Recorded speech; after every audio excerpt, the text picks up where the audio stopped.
You are now entering the world of a movie review. A world full of drama, joy, ridicule, movie spoilers, unpopular opinions, and adult humor for as far as the eye can see.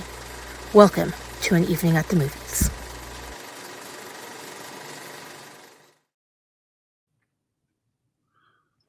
Greetings and salutations and all the joyous wonderment.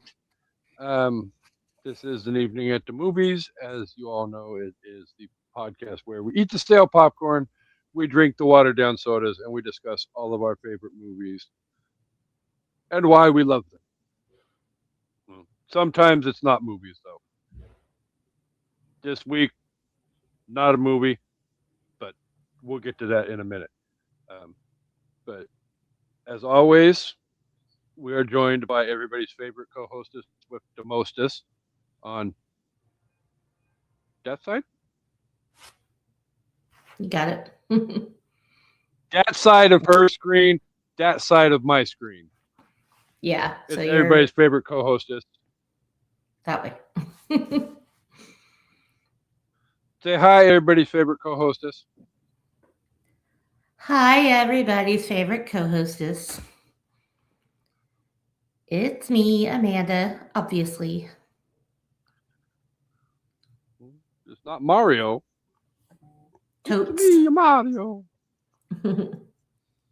Although I am not going to lie, I think one of my favorite movie trailers that debuted during that amazing wonderment of a football game on Sunday. By the way, before I say which one, hats off to the new world champion Seattle Seahawks and a very ripping victory that they had on Sunday. That they did. Chef's kiss. That they did. But that Mario Galaxy movie looks like it's going to be off the freaking hook. Yeah, it looks cute. I can't wait for it to stream, and I can watch it in like a year and a half. Hopefully it won't take that long. No, well, if I want to stream it for free, yeah, I may still end up having to wait a couple of months, but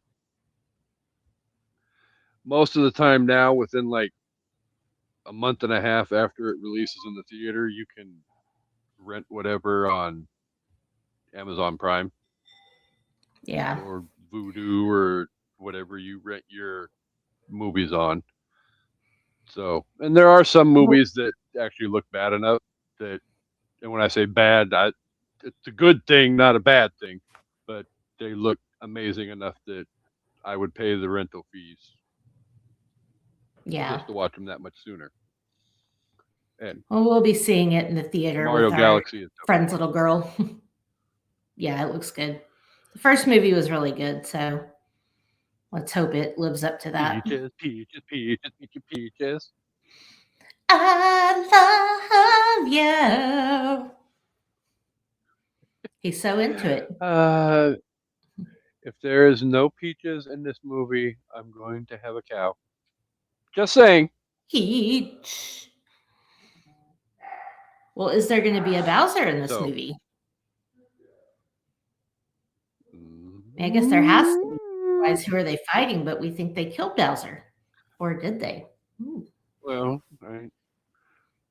Technically, I mean, if you go by the video game stat, I mean, you killed Bowser in Super Mario Brothers, but then exactly, he comes back in later video games. So this keeps coming back for more. The Freddy Krueger of the video world. He's a masochist. You just can't kill Bowser. I think Bowser's hot. Not gonna lie. You love Jack Black. Not really. I mean, I like him as an actor, but I'm not like attracted to him. I wouldn't mind seeing King Boo making a big appearance as the main villain. I love me some King Boo. I always use him on Mario Kart.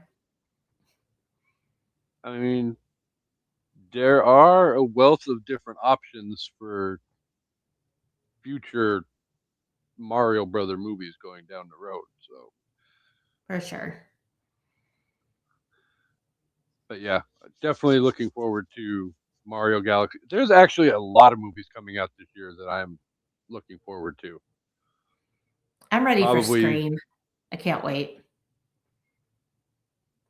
yeah, that's one of the more recent ones Yeah. that I think I'm most excited for.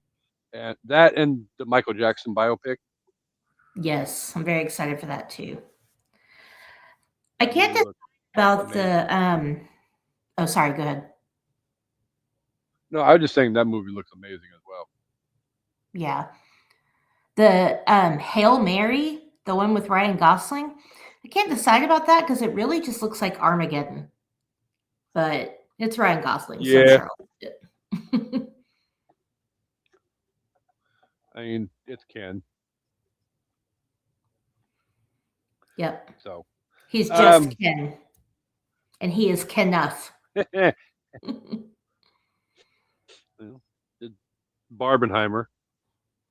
I'm just Ken. Although, I, no offense to all the movies that came out that year, especially the two that came out literally at the same time as each other. But if, and I know I drug my feet on putting Barbie on the schedule, and it's gone on the schedule and been removed from the schedule a couple of times. But if I had to pick a better movie of the two, being the Barbenheimer trifecta, I would definitely probably go with Barbie. I mean, it's more rewatchable. You know, Oppenheimer is although I have not seen Oppenheimer. I probably should, but I've heard it's not very historically accurate, but that could be wrong. I don't know. Anyway, it's probably worth watching, but I'm, I mean, I loved I'm Barbie honestly so what much. biopic is. I mean, one of my favorite biopics of all time is fucking La Bamba, and it's not even the most historically accurate biopic in the world either. Yeah, fair. Um, I will So, say it's kind of funny talking about Barbie, how one of the main reasons that movie was made was clearly displayed at the Oscars because Greta Gerwig didn't get nominated for Best Director. Margot Robbie didn't get nominated for Best Actress. Ryan Gosling got nominated, and I think he won. He might not have. No, he might not have, but he got nominated. Like that whole movie was made for a reason, and the only person that got nominated was Ken. Not that he wasn't great, he was, but well, right. That speaks fuck the volumes patriarchy. about the patriarchy in Hollywood. Just Anyway, let's saying. not go there. I mean, Even though I went there, I'm saying let's not go there. I get yeah. it. It's stupid. Well, I mean, there's all kinds of rabbit holes you've been going down, but we're not going down any rabbit holes. Well, any of No, those rabbit holes on this I need episode a break. I need a break.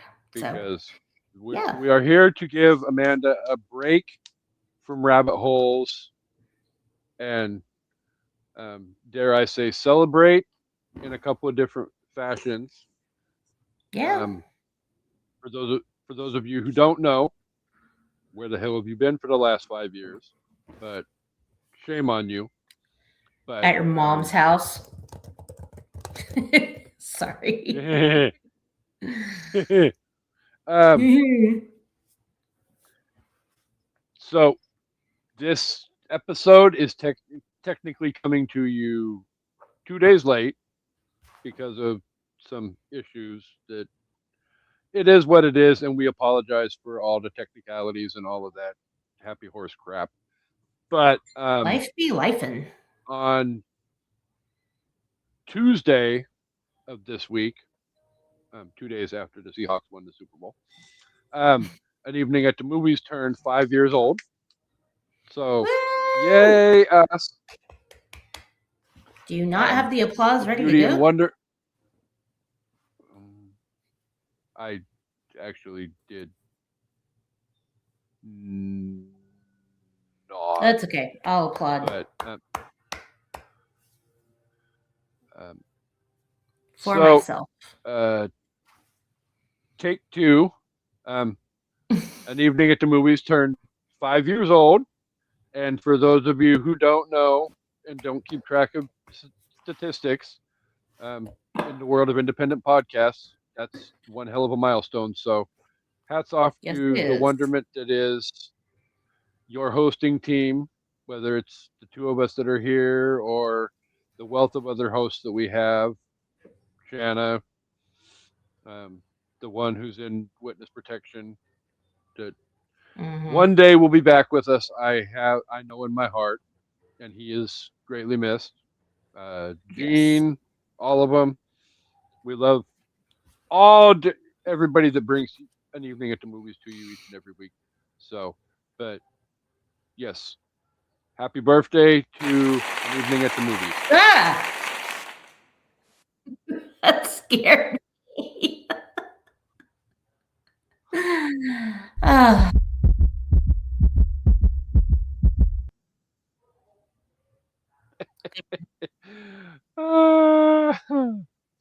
I'm funny with my built-in soundboard, You should let other people although tell you I'm still that. trying to figure it out.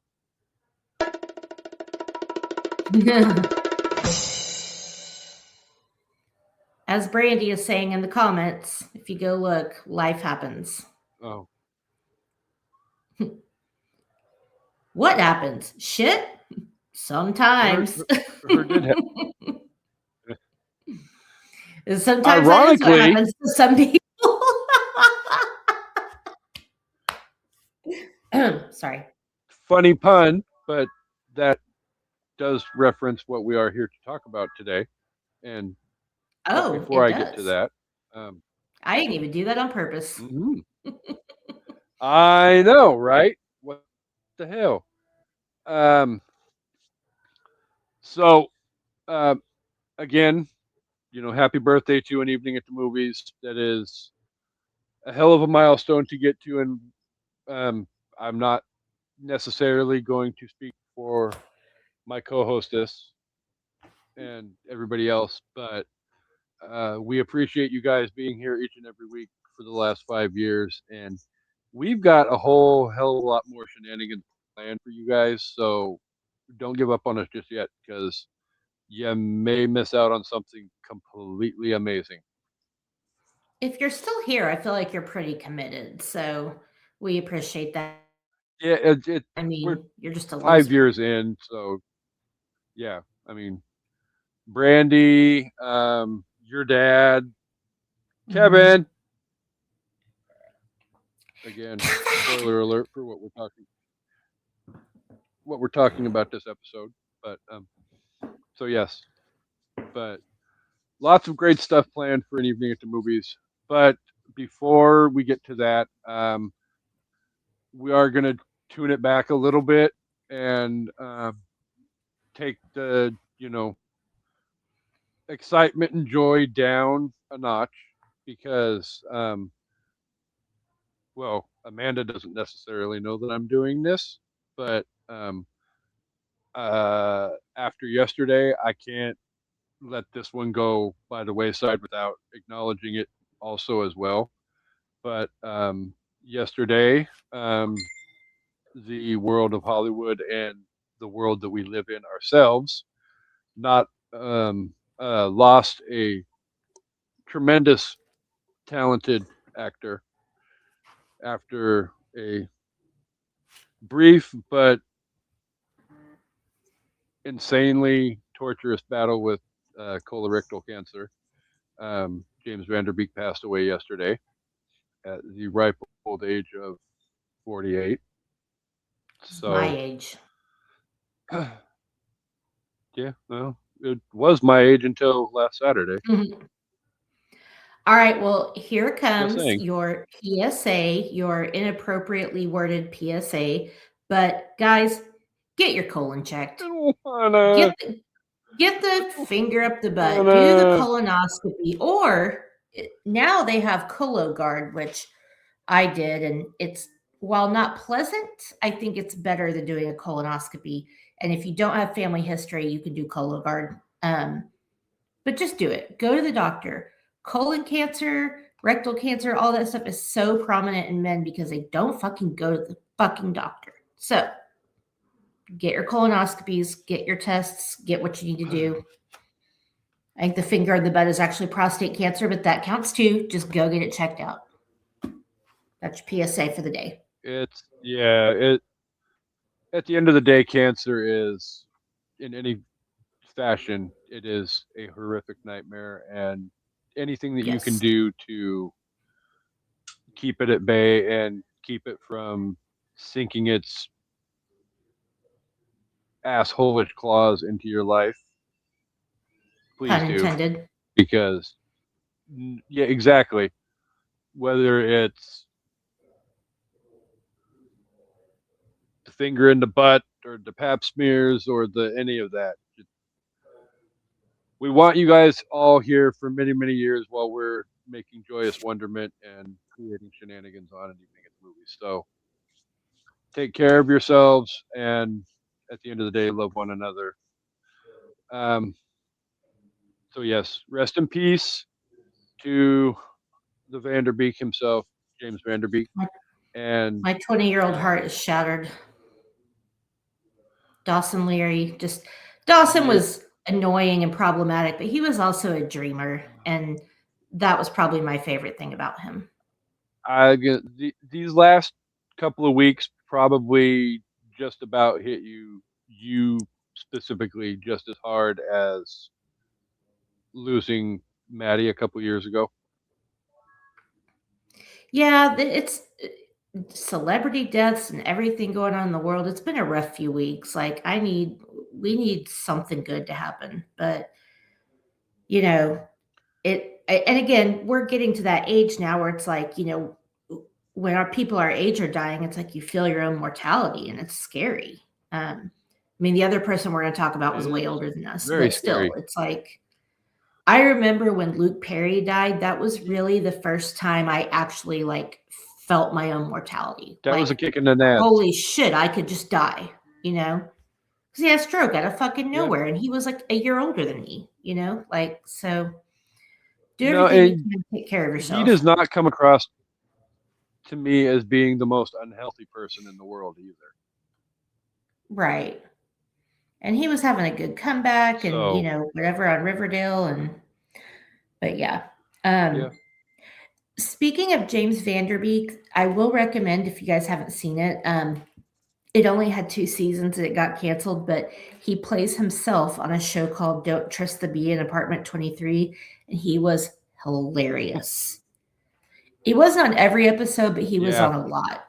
And that I was sad that show got canceled because it was really funny. But he was very good at being able to make fun of himself, which I appreciated. He did it in Jay and Silent Bob Strike Back as well, and he was very Yeah, I good was at going to being make able reference to that to, too. embrace his roles and kind of make fun of himself. But also in Don't Trust the Bee, he's like more inflated of a star than he was in real life. But anyway, it was just still really funny. It's 2 seasons. I'd check it out. Well, that was kind of sort of at the height of the Dawson's Creek was still very prevalent in pop culture, Varsity Blues, all of that. Yeah, but this was The way after last, Dawson's Creek.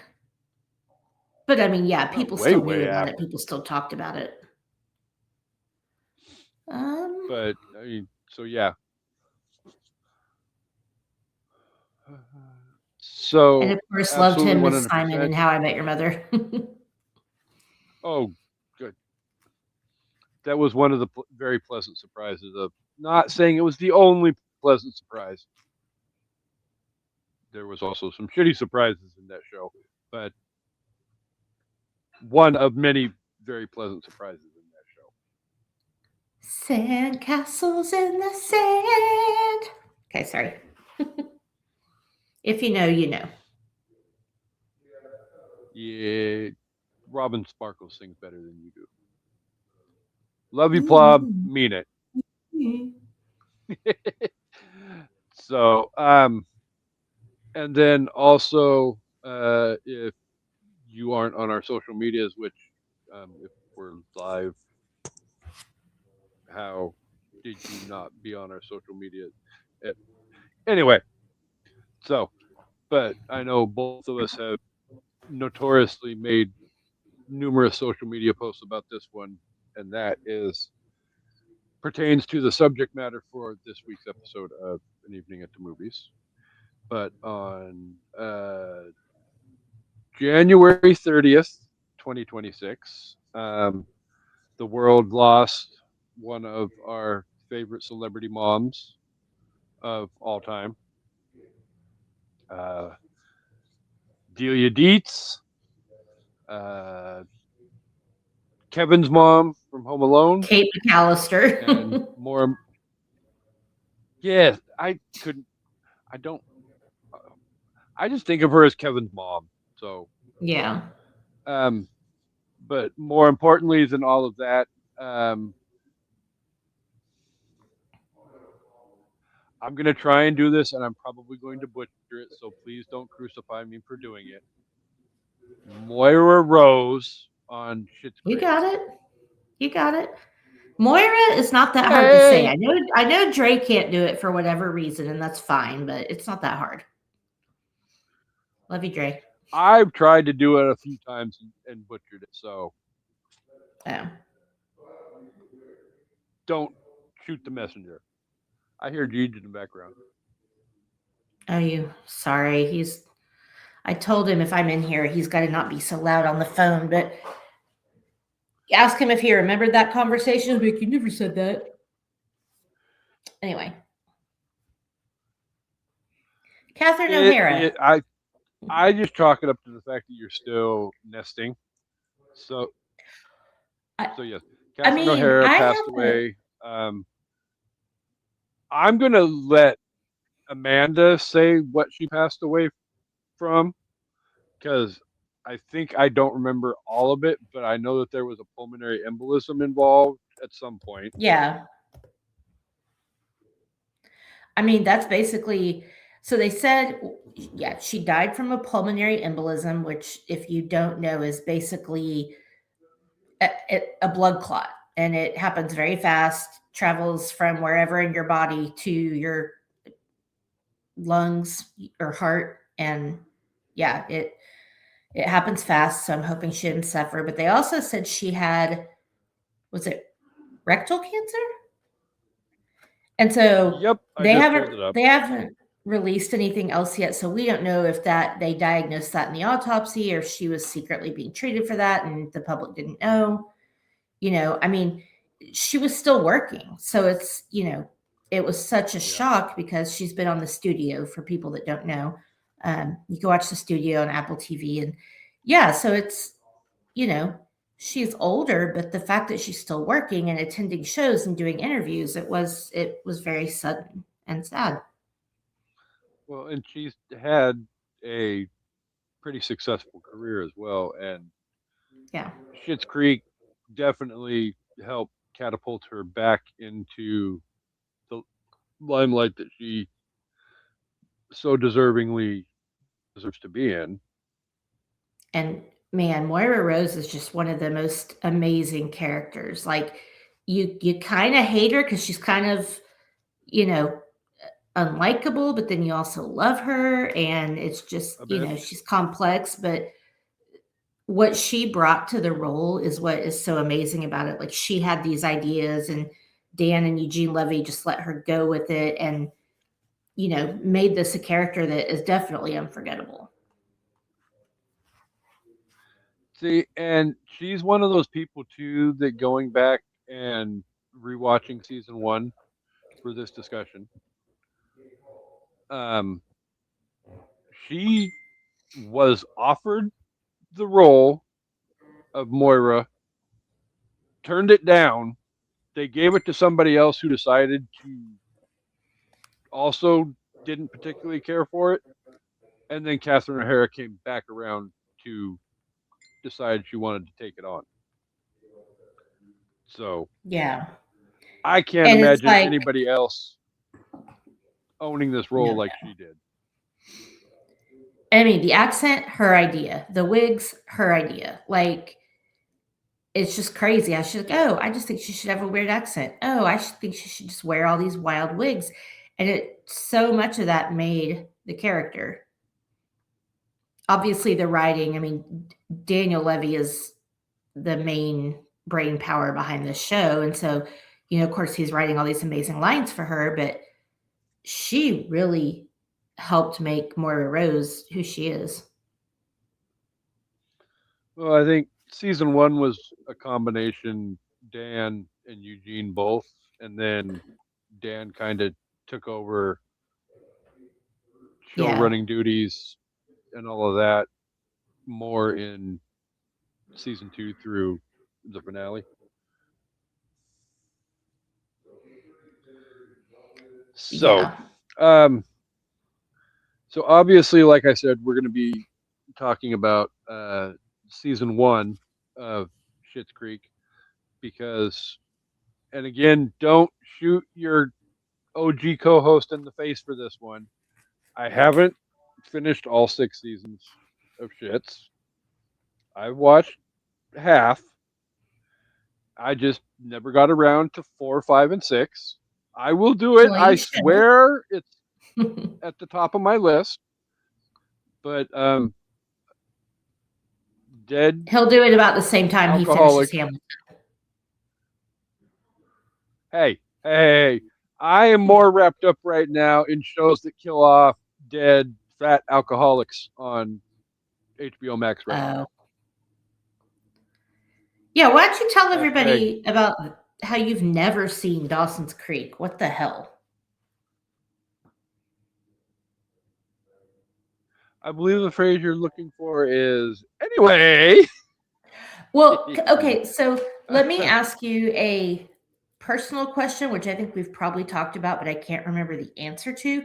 But this might help me understand why you've never seen Dawson's Creek. Because we're False. basically the same age.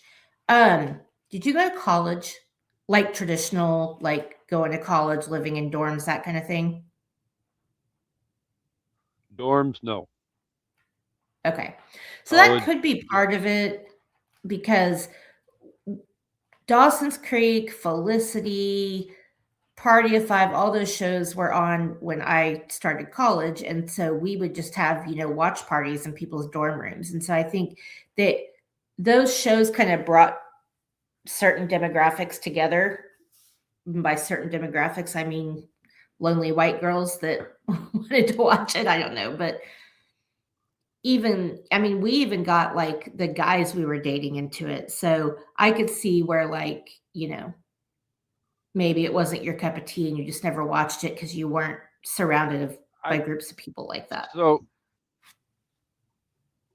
in my defense, again, I will say, like I told Amanda this morning when I texted her, I know. I'm just saying.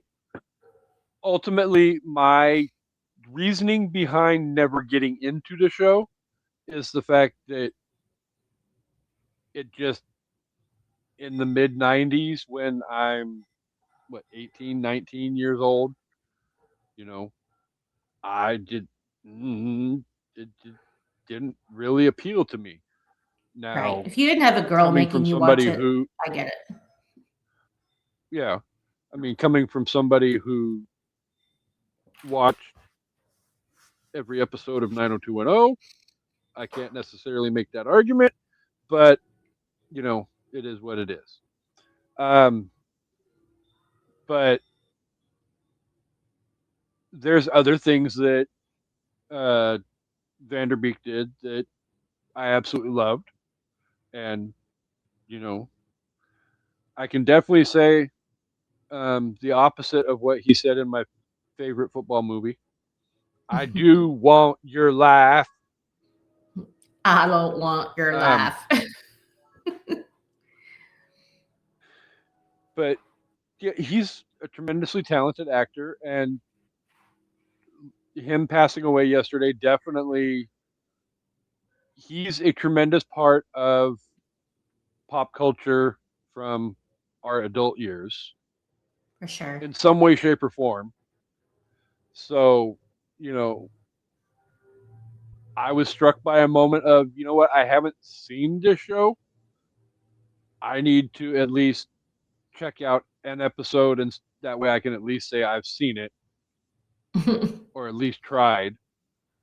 Yeah. And so last night I watched the first episode of Dawson's Creek. It was definitely a lot better than I thought it was, or was expecting. So I can't necessarily guarantee that it'll be done in the next month and a half, but I will continue to keep progressing down or going up the creek and Womp womp. continue to try and watch the remaining however many episodes there is. 6 seasons worth, but There's a lot. It's very dramatic. oh, I'm sure it is. I mean, it definitely seems like one of those shows. I mean, just from the first episode alone, you have two women fighting over Jonathan Moxon, and they don't even realize it yet.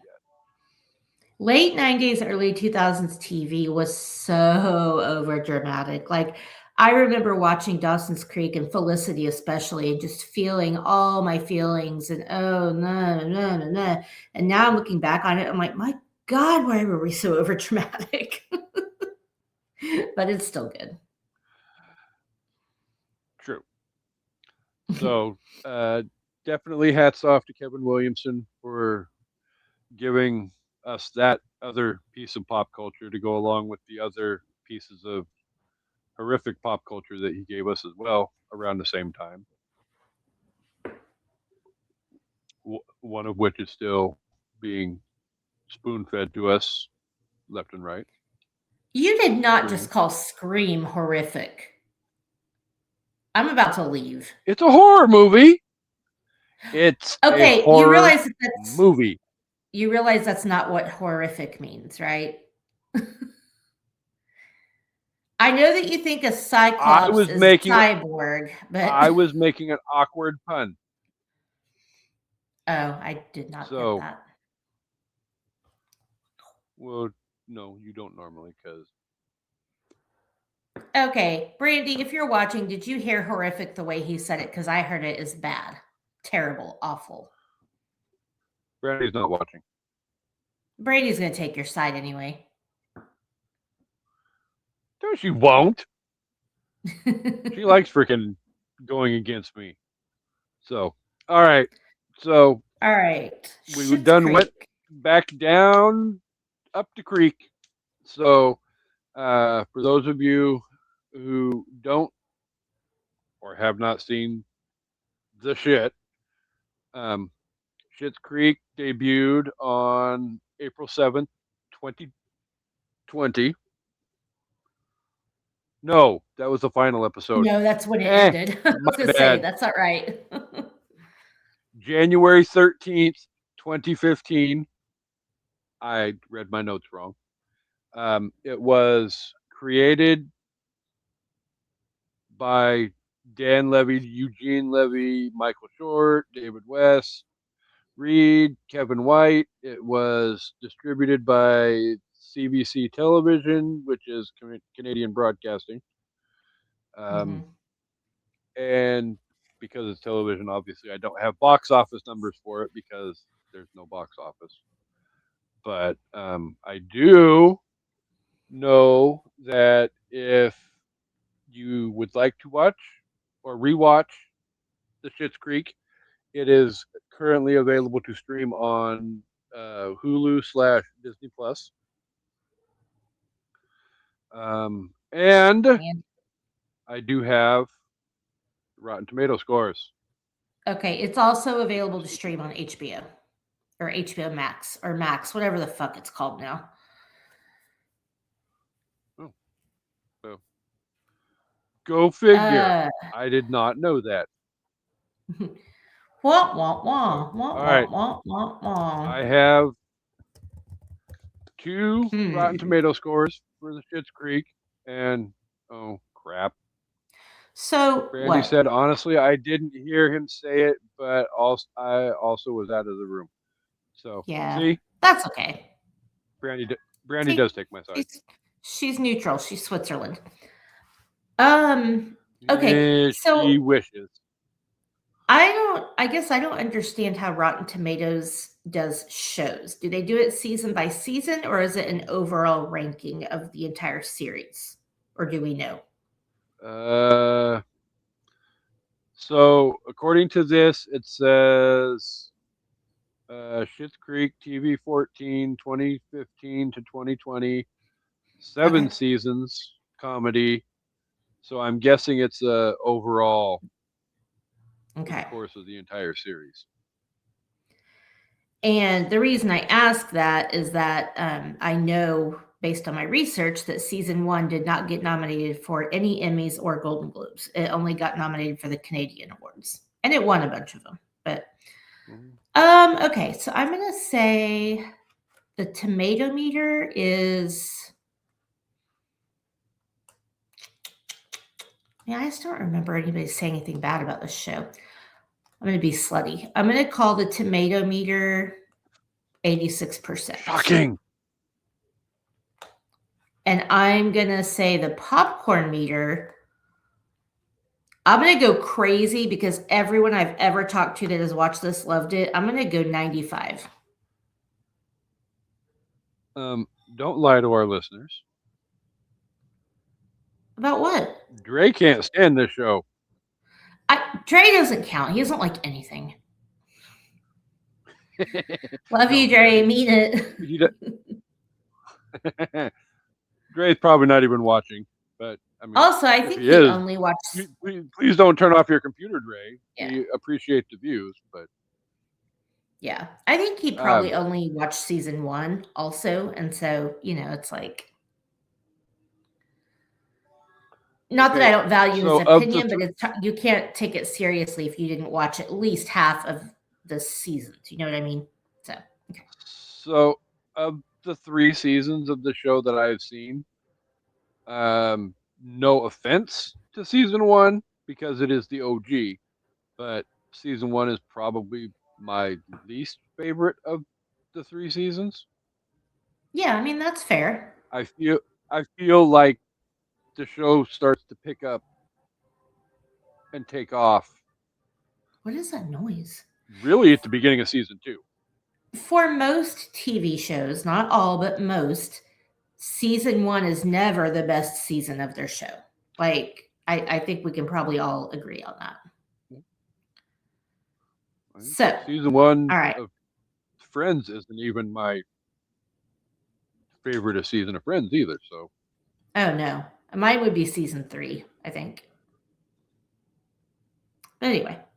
yeah, I think season three is where Friends really started taking off as well. But Yeah. that's a different discussion for a different episode. And Brandy is finding season one hard to get through. I'm about halfway through the season. I mean, I get that because, and we'll get into it, but at the beginning of the show, these characters are insufferable. Like, I get it. They're really hard to like and really hard to root for. And it's kind of all over the place because I don't think it can figure out what it's trying to do. But Brandy, it does get better. I promise. It, it it really I think where season one starts to get better is I think where Brandy's just about at in season one, so it's going to Okay. start getting better at this point, and then Yeah. honest to God, season two and season three are, in my opinion anyway, exponentially better than season one. Right. And Like season most one is shows, not a it's horrible still season, but right. yeah, I Like mean, most shows, it's you're still getting trying to to figure know the itself out. characters. They're setting the stage for where they're going with the rest of the series. Right. And I mean, truth be told, no disrespect intended by saying this, but the show was a Canadian show. Did they really honestly think it was actually legitimately going to be mass distributed the way it was?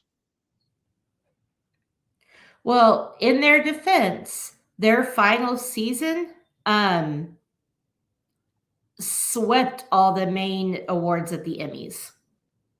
It was the first show to sweep all 7 comedy categories. Before that, All in the Family had held it with like, I want to say 3 or 4. So again, gets better. Damn. So yeah, definitely. We'll get to our overall thoughts of season 1 when we get to the review and the rating portion of the show.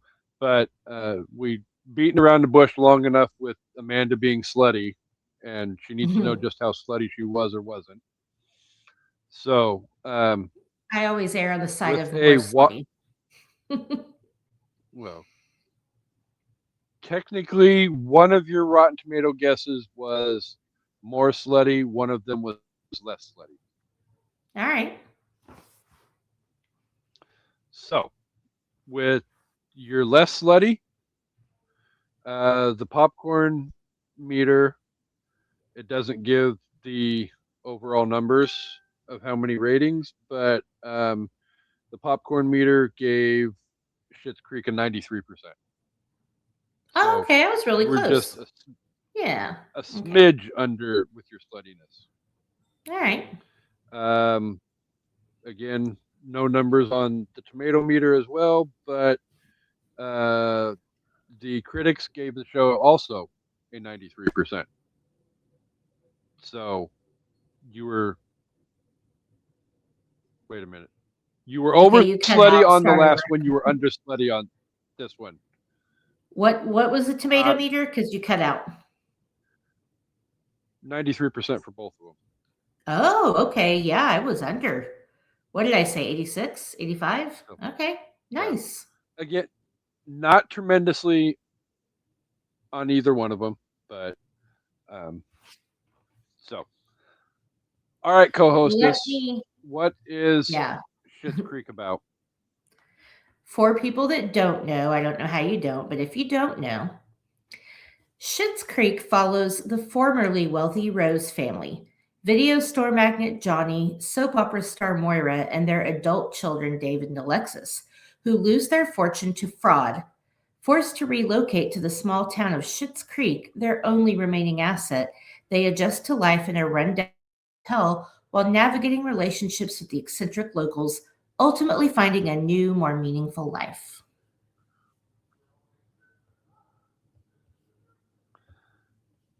Which is actually probably the perfect way to describe it, because there's so much that unfolds just in season 1 alone, but then you get into season 2 and beyond, and wow. Well, I mean they again. I haven't. I was just gonna say I haven't seen the end of the last 3 seasons, but I've also seen enough to know some of the big stuff that happens at the end too. So I kind of sort of know what's coming. But so yeah, it's hard to avoid spoilers. Well, especially when it's been almost 6 years since the show ended. Yeah. I mean, they come in hot in the first episode. Like, I kind of like when shows start like this. I want to say I feel like Shameless was similar. Literally, it's literally like the IRS rings their doorbell in the first 10 seconds of the damn show. Exactly. Yeah. Like, there's no introduction. It's just straight ass into it. And all of their belongings are being taken away. And, it's just like, what is even happening to these people right now? And, Moira going crazy, and Alexis, my boyfriend bought those, so technically they're his. And just, yeah, it's chaos right in like the first 2 to 3 minutes of the show, and you're not expecting that. So I think that made it kind of great to start off with. Well, it's like we're trying to catch up, just like the characters are trying to catch up to like what is happening here. We don't know. The characters don't know. We're all confused. Well, it literally could have been a slow burn of a beginning, and I don't think that would have worked as well for the viewers Yeah, because it's like, okay, let's get to the big reveal as to what's causing all this, and then let's get to the right. shenanigans. So, I mean, um, I think it's that we don't need to see how rich and spoiled this rich white family is. Like we've seen enough of that on TV to know when you walk into a house like that and David is clutching like strings of pearls and it they gave us enough in the siege part that we understand how rich these people are. We don't need to see it. We understand what they're losing yeah. and they did a good job of just like moving through that. Well, and I think part of the wonderment too is the fact that, um, that- okay, so I'm gonna pose my first discussion question, and then I'll follow that up with what I was gonna say, and then I'll let, and then you can chime in with your response as well. But so, what do you feel like makes shits the shiz? I mean, Um, and it's I oh, well, I was good. just gonna say really quick. I think one of the main things, especially season one, that I enjoy is the fact that in a lot of ways the levies are kicking these families like the Kardashians and the housewives and all of them in the dick and basically making fun of, poking the sleeping bear, whatever, at how innately spoiled and assholish some of these entitled celebrities can be, or not necessarily Yeah, celebrities, but definitely. I mean, they're and that's what makes definitely it funny like, and hilarious, in my opinion. yeah. I mean, they're definitely making fun of all of these, rich people that we've seen on reality shows that we know, what, they're wearing Balenciaga and they're driving Bentleys and, they're getting Botox once a week and they're, wearing fur coats and like they have personal shoppers. Like all of this stuff, they're definitely taking it and like, but they're amplifying it. They're making it almost like absurd. And again, that's why I think at the Oh, beginning, these characters are kind of unlikable because they're so over the top. But to me, I thought it was funny. The reason you're saying they're making fun well, of this I stuff. think to me that's one of the things that works really well for comedy is when you take it over the top and make it ridiculous, and but it's a very fine line to know where to go, and you can't cross that line. You have to push the envelope as far as you can, but then Yeah, still stay right in that funny zone. And I feel like the show is actually very masterful at doing that. yeah. I think the problem for season one is that some people didn't get it. And maybe Brandy, if you're still watching, you can chime in to see if that's because if you don't get that that's what they're doing, and again, we don't know that's what they're doing. That's just what our take on it was. Um, Mm-hmm. but we have the same take and we didn't talk about it. My take was that this is an almost caricature of all of the Bravo reality shows, of all the Hollywood stuff that we see, And so when you see it in that Yeah. light, you're like, oh yeah, this tracks. They're ridiculous, but they're also kind of like making fun of it. If you don't see it that way, you're like, oh my God, these people suck. Like these are awful people. I mean, Moira doesn't even know her daughter's middle name. Like these people are terrible. So I think it depends It's on the lens Alexis that you're viewing it something through. Rose. I have more important things to worry about than a child's middle name. But yeah, so Oh, that's so hilarious. I think the problem with that what the way that we're seeing it versus maybe the way other people see it is that the delivery, because it is delivered so, no, I want to say deadpan, but like it's delivered so realistically that you really think these people believe that they're like this important, that they're this rich, that they're this whatever. Yeah, so Brandy says I kind of agree with the making fun of Bravo shows. So I think the way that you view it does kind of change how you feel about the show. And again, these characters get better. They're true to themselves, but they also obviously grow because they're rich people that have to move to a poor town and live in a motel. They're gonna go through some shit. Literally. Yeah. But each one of them is just so in their own spoiled, bratty world of whatever.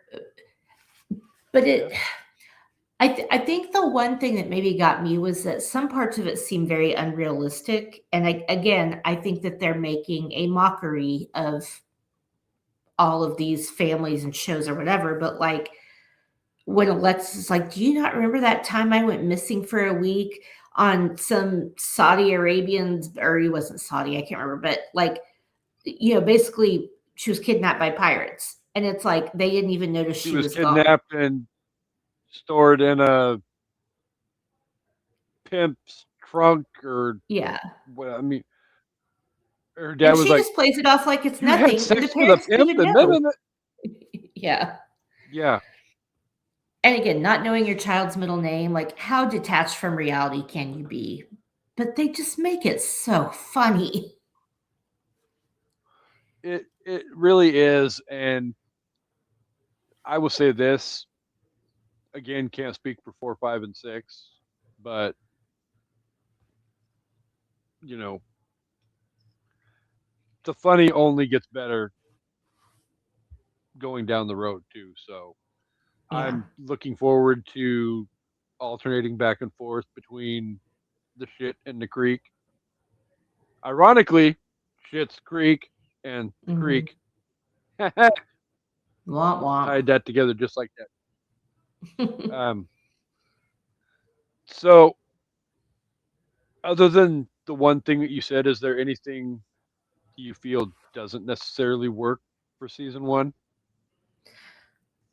Well, I kind of want to go back for a second talking about the stuff that does work. I think that, Okay. just for a second, like I think that all of the characters and their quirky different ways really work together. But I think the fact that Eugene Levy and Catherine O'Hara have such a long history together really lends to their chemistry in the show. Like their comedic timing off each other is perfection. And they're both comedic geniuses. Eugene Levy, I feel like, has been underutilized in our lifetime.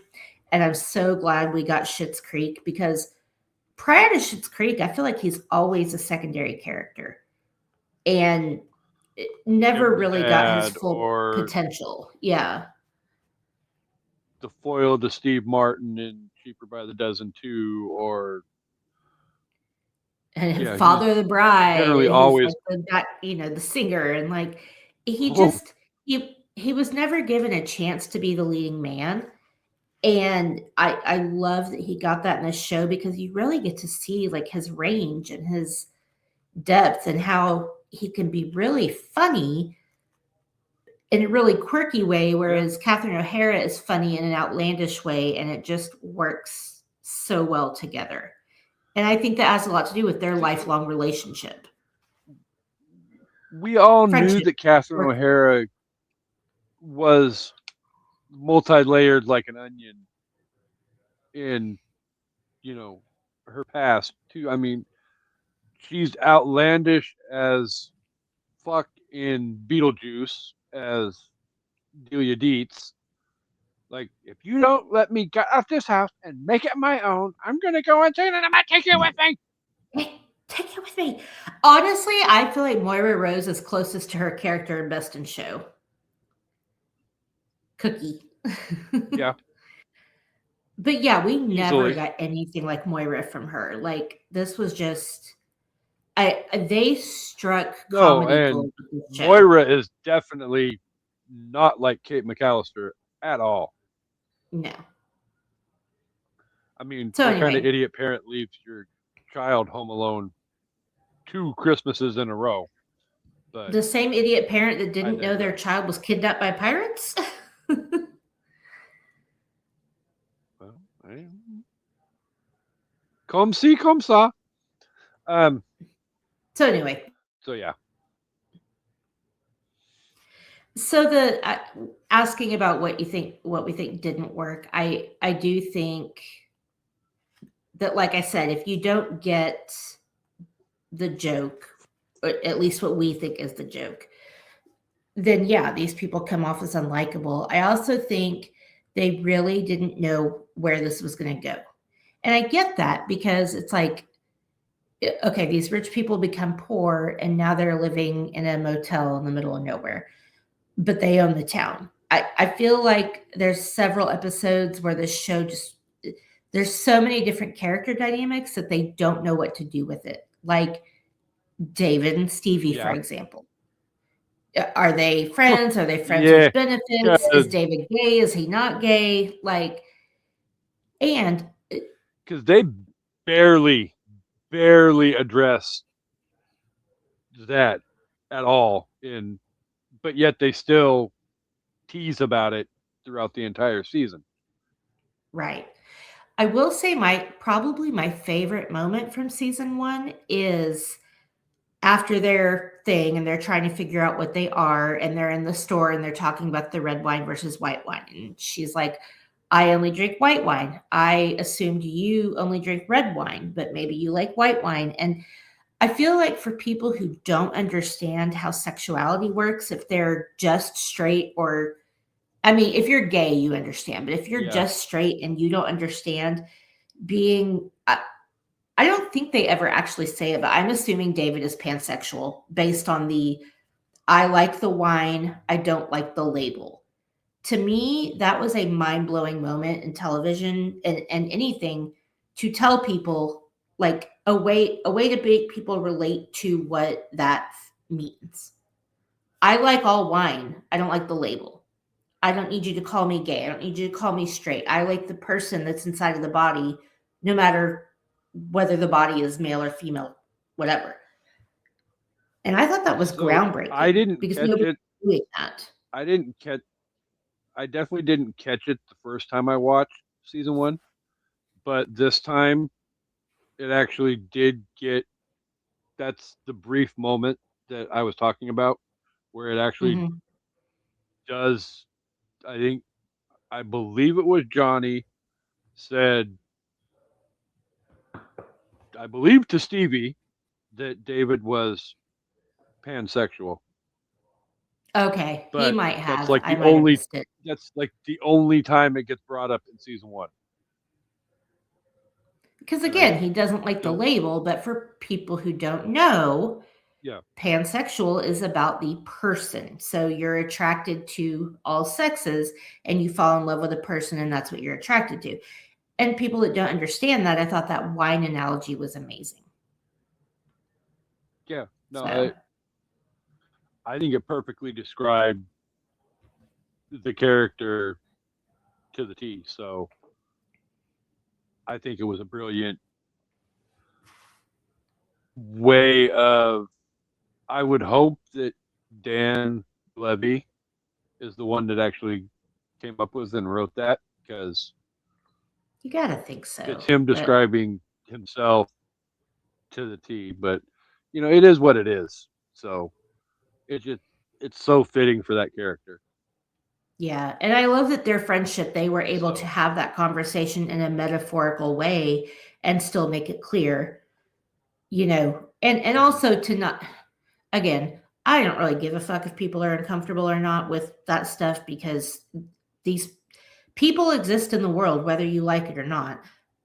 But I like that they were able to have that conversation and I guess cushion it a little for people watching so that hopefully certain people wouldn't just turn off the TV and go, ew, this is gay. or this is whatever, they would hear that and go, oh, okay, I never thought about it that way before. Because it is a different way to think about it. Yeah, I feel like the way they approached it definitely, quote unquote, cushioned the blow. Yeah. Where if you come across and just paintbrush somebody across the face with blah blah blah blah blah blah blah blah blah, you know, there are certain people,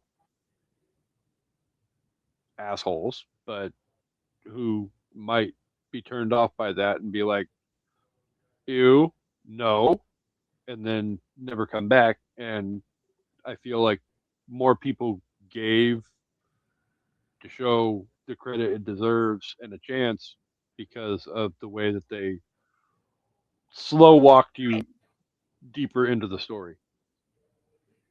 And again, there might just be a subset of people that just don't understand how it works.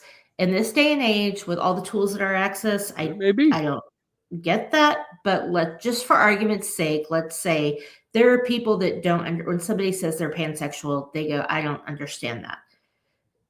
Watching that is a really good way. That was a great metaphor. So that moment probably is like my favorite moment of the whole first season, even though it's not like funny or outlandish or whatever. It's just so like, whoa, okay, this makes sense. And sometimes that's how you have to tell people stuff. You have to relate it to their life, to their situations, to something they could go through to get them to understand it. Mm-hmm. So yeah. Is there anything you think didn't work? Honestly, no. I'm going to get to it when we get to the rating and review portion of the show. But sorry, the show works on so many different levels. Yeah. And that kind of, me saying that actually kind of sort of leads into my last discussion question I have before we get to our top fives. But do you think that there is a specific show stealer for this season, or is it more an ensemble effort by the entire cast? I mean, maybe I'm biased, but if I have to pick one, I'm gonna say ooh, it's such a close tie between Dan Levy and Catherine O'Hara. Like, I feel like they really are but for different reasons. I think Catherine O'Hara, because she's so outlandish and she's so still in her own bubble of what she thinks life is. And, she's a soap actress. So, of course, she's like over the top. But then Dan Levy as David is like, he's still in his bubble too. But his deadpan with Stevie's deadpan and like well, she's more deadpan than him. That girl, I don't know how that actress does it. No, what is her name? Emily. Their deadpan works very well together. Both of them have it, and she is effortless with that deadpan.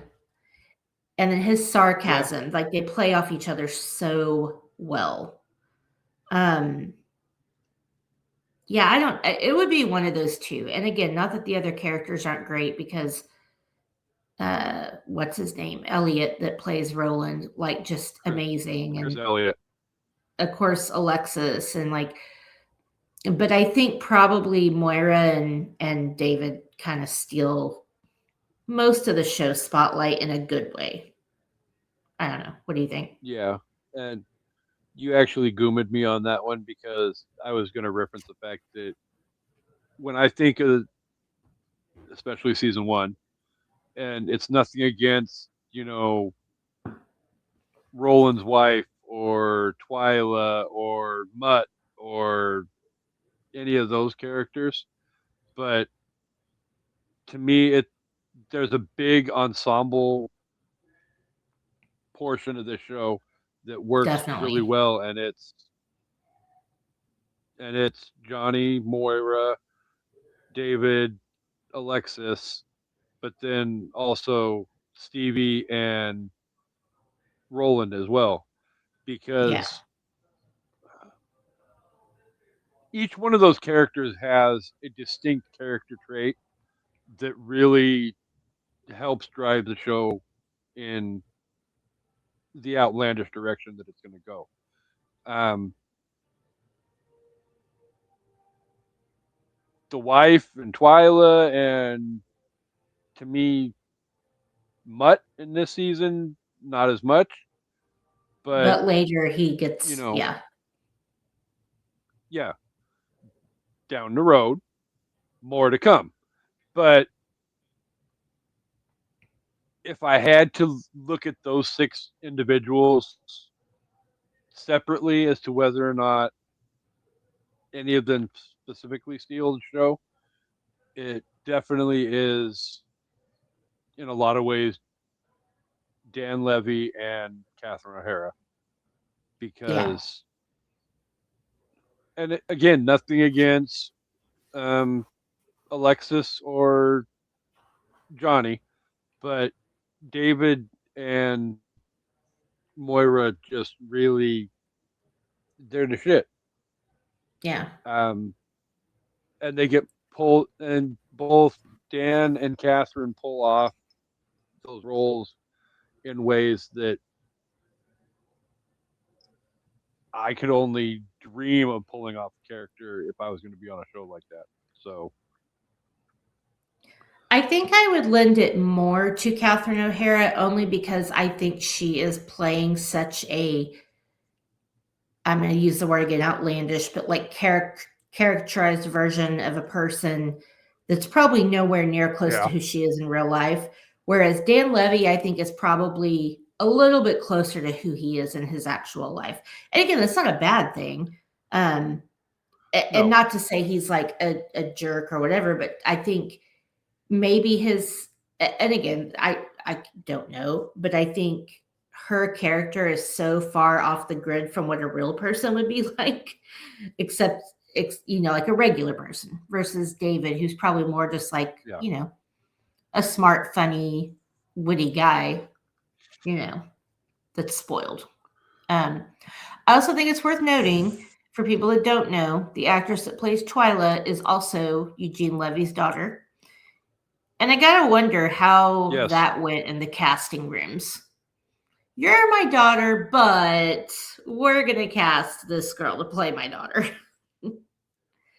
Um, Which, actually, I remember reading somewhere that both Dan and Eugene wanted to cast her as Alexis initially, and she said, absolutely not, no way, shape, or form. If okay, I'm going to do this, I want to do it on my own, and I would rather be a separate character and not be directly tied to the family. yeah, So and I get that definitely hats because off to her for that. doing shit Yeah, with your family is hard. So and she's so adorable as Twyla. I don't think she could pull off the spoiled bratty richness that is Alexis. And no, maybe she could, but she was cute as Twyla, so I like that. I do want to say one of my other favorite things, real quick, that has just like, I watch shows and I want certain things to make a comeback. For example, when I watched Riverdale and Veronica was always wearing capes, I'm like, can capes please make a comeback? Like, can we just wear them and everything's all good? Um, for this show, it was Alexis and hats. That hat in the first season, that light brown hat with the feather, like that beautiful, beautiful, just giant thing of feathers. Like, I would wear that hat every day of my life if people still wore hats. That hat steals the whole season for me. It's gorgeous. yeah. I mean, there's a whole lot in season one to steal, and again, it only gets better as you go deeper into the show. I'm excited to get to watch 4, 5, and 6 and see how it all comes to an end. Yeah. So I think Rotten Tomatoes actually has the special listed as the seventh season, because Yeah. Oh, nowhere I've found actually has anything other than season 6 listed. So but Rotten Tomatoes does. So either way. Okay. So do you have a top 5 list that you would like to share with our amazing unpopped kernels? I do. I did my top 5 Catherine O'Hara characters um, in honor of her, and that was before James Vanderbeek passed. But she has a few more roles to her catalog than he does. So anyway, number 5, I'm going to go with Sally from Nightmare Before Christmas, voice acting role, but still, everyone loves Sally. Like, so cute. Number 4, I am going with Cookie Fleck from Best in Show. We have got to do that on here sometime. Best in Show is so underrated. It is a perfect movie. I promise we will find a time to get it on the schedule. Maybe we just do a month full of dog movies. Since Kasey's stepping away, I'm just going to call an audible and say we do a month of movies about dogs, and we'll do Best in Show. Number 3. Oh, man. I think number 3 is going to be Kate McAllister. Even though she got 2 movies, I know she's a great character. I can't put her higher as a mom who lost her kid twice. Sorry. Number 2 is Delia Dietz. I was going to say Delia Dietz got 2 movies too, so. Yeah, but she didn't lose her kid in either one of them. So yeah. Lydia kind of sort of lost her way in Beetlejuice. Yeah. And then number 1 is Moira Rose. I mean, I think that's what she's going to be most remembered for. I think it's her most iconic, off the wall, crazy, beautiful, amazing character. And the fact that she lended so much to that role from her own mind and personality just makes it that more amazing. So there you go. That is a great list. And I honestly, if I was mirroring your topic, we would probably have all 5 in common in that order. I thought you put Sally over Cookie, but yeah. I also love Best in Show so much. So it could go either way. Yeah. It really could. I mean, Catherine O'Hara is an iconic actress, and she deserves to be respected in that fashion. So, I'm devastated. I'm going to.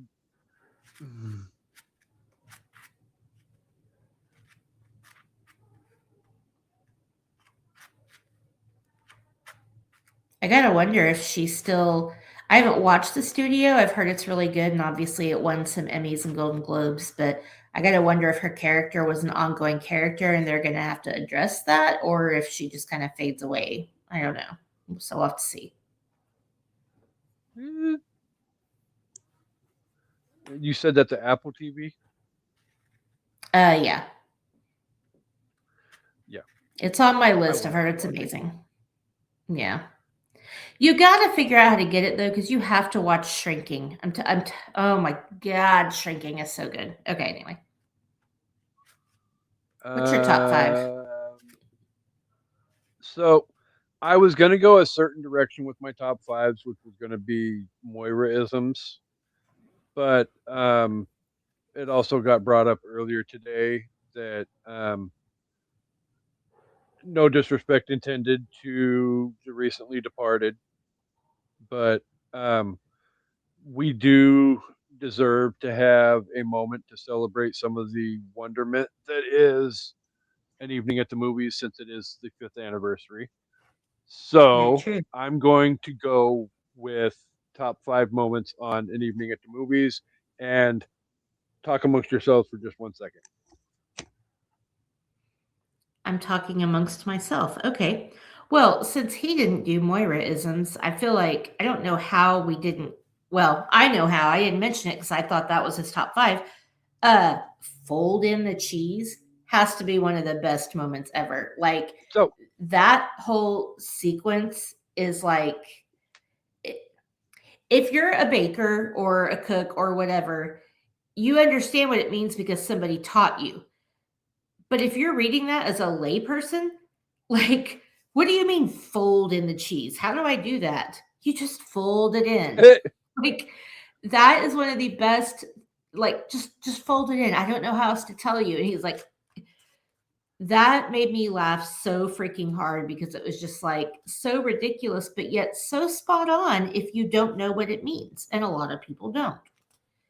So, and then, immediately when she's just like, I just want a bathroom and a long extension cord, please.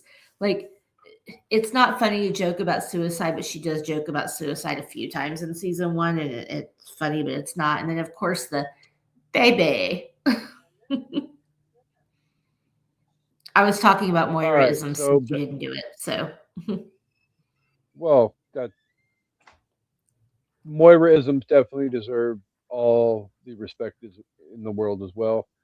But so I have 5 classic moments from an evening at the movies that deserve to have some spotlight thrust upon them.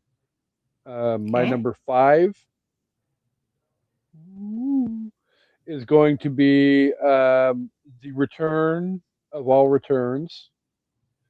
Um, Tim Arnold from The Overlook returning to an evening at the movies many, many years later for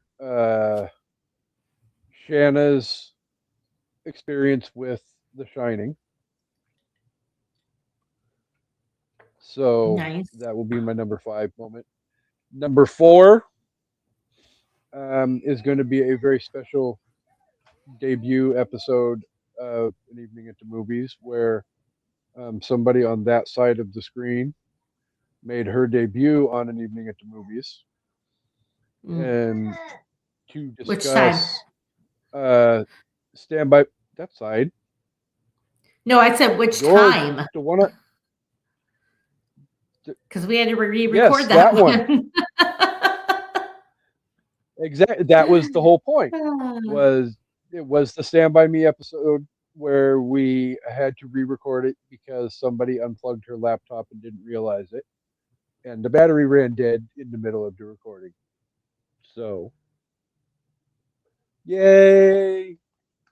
Technical difficulties aside, we make wonderment each and every week on An Evening at the Movies. So, and speaking of wonderment, um, we're joined by my birthday gift from Brandy, who got me a Pennywise Squishmallow, That's pretty cool. who is actually right next to me with Maturin, Oh. the turtle, as well.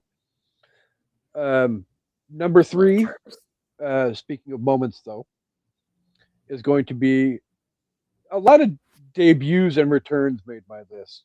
So, no. I'm going to move my number 3 down further onto the list because it deserves to be higher. But either way, so number 3 is going to be the debut of An Evening at the Movies icon, Meg Halfdahl, where she and I discussed for a long, extended period of time the original Scream. That was a very fun interview, and we went down so many different rabbit holes in that episode that it was one of the things that led to a very fast track trip into the Icon Hall of Fame for her. So, again, that moment. Number 2,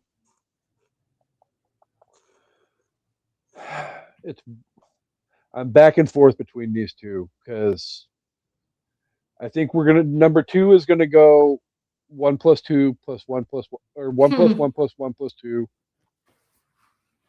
and it'll be the debut of Papa Palpatine himself on An Evening at the Movies when we discussed That was a good Clue one. all the way back in season or the second year of the show. And number 1 from the very same year, also again, a debut. It was that one wasn't with us on the episode. I wish she had been though, because the meltdown was chef's kiss, amazing. But it was Mr. Chancey Grife's debut on an evening at the movies for Texas Chainsaw Massacre, and the ungodly amount of meltdowns he had trying to do the plot description for that movie. I'm So sorry, but freaking hilarious. Texas Chainsaw I 2 had to be on that list. Come on. honorable mention, because you were high as shit for that episode. I think the episodes where I'm high are insane. But They that are. one was really good. And because that movie has to be enjoyed really under some kind of inebriation. So does Rubber, but I digress. There's so many moments that we've had over the last 5 years that it really is hard to narrow it all down into a top 5 list. So, what about Cyclops? I cannot tell you how many people have messaged me talking about how hard they laughed at that video clip, because I just posted that clip. They're like, "Oh my god, that was so funny."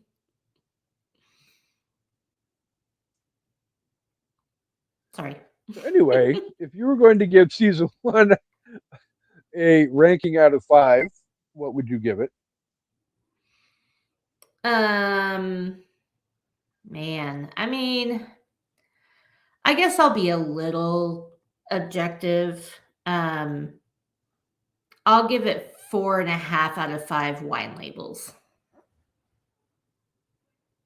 See, even Brandy says yes. Cyclops, Cyborg, Cyclops. Yeah. Same It's thing. the thing Damn with it. one eye.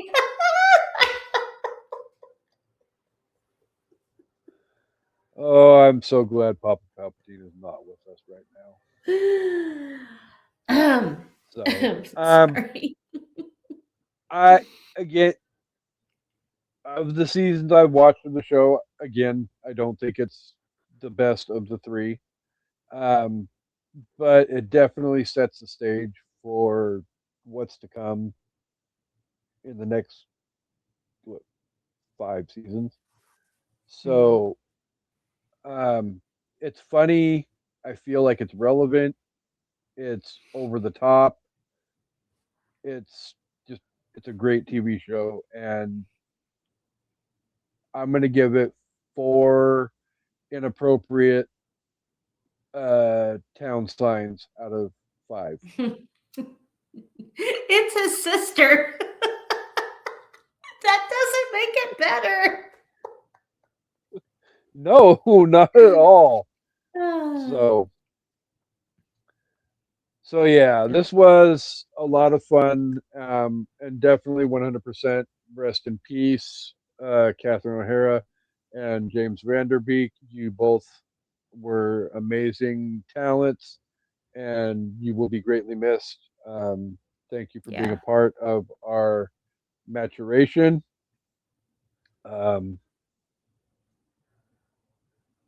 And as always, thank you to the Unpop Kernels for being here each and every week for the last 5 years. You guys are incredible. You're amazing. Woo! You guys are the reason why we keep coming back here each and every week to do this show, because without you guys, I mean, you complete us. What's the point? So, yeah.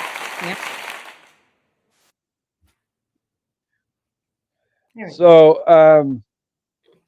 but yeah, coming up on an evening at the movies, we do have to get back on track for the slept on 80s movies. So, coming up, we will be paying tribute to Casa de Vampire Part 2 and talking about the Money Pit. We will be talking about inappropriate Bette Midler movies, being Ruthless People. And then at some point we will, before the end of the month, we will have Papa Palpatine back for young Sherlock Holmes as well. Which I'm telling you, people, if you have not seen this movie, I have not seen we're it. gonna have a discussion. It is very underrated in my opinion, and I know Papa Okay. Palpatine agrees with me. So I'm excited to see what that one has to say about it. So All right. lots of fun coming up, and uh, my anniversary gift. Speaking of which, to everyone is next on our next episode. I will reveal the movies that we will be discussing in um, March for the female-led movies. Now that we figured out that that's what we're doing and not up-and-coming female stars, so I do have Amanda's 5-year anniversary gift here that I almost forgot that I was going to open and show her before I send it to her. You still have it there? I haven't sent it yet because I have to open it and show it to you. So it's a little keychain with a pumpkin, Oh. and it says, and my fingers are in the way. Oh, that's cute. I love it. Thank Just you. a girl who loves horror movies. True story. So exactly, it was very fitting, and I felt like it was something that you deserve to have. So It's not wrong. happy anniversary, Flobster. Happy anniversary. Woo! And are we ready to take this home? We are. I need to go eat. Yeah, I happy need to go finish watching anniversary. old episodes of Survivor. Oh. Why are you watching old episodes of Survivor when you could be watching new episodes of other shows? Or Dawson's Creek or Because I have to get ready for season 5 in 13 or season 50 in 13 days. Yeah, that's true. It's coming up. All right.